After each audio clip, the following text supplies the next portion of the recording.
The global death toll from the novel coronavirus has crossed 42,000, with more than 850,000 total infections.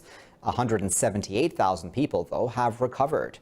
In the U.S., a record 865 people have died in the last 24 hours, bringing the total fatalities there to over 4,000. In Germany, that country has reported almost 150 new deaths and nearly 5,500 additional cases in a day. More in this report.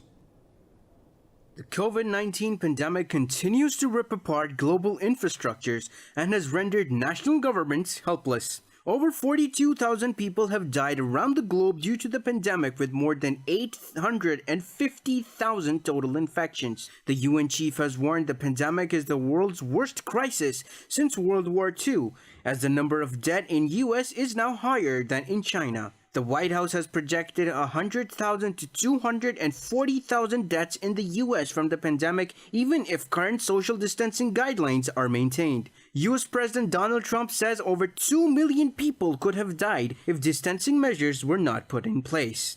We're going to lose 220,000 people, and it's going to happen over the next few weeks. And with that, I did start off by saying today, long before this question, I said, this is going to be a rough 2 or 3 weeks. This is going to be one of the roughest 2 or 3 weeks we've ever had in our country.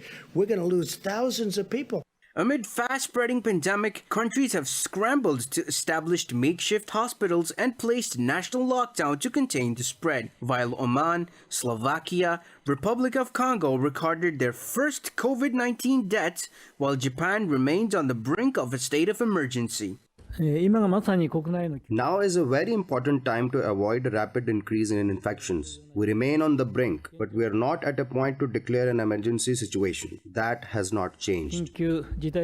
While the pandemic also rattles global economies, governments and monetary institutions have announced trillions of dollars to mitigate the economic fallout.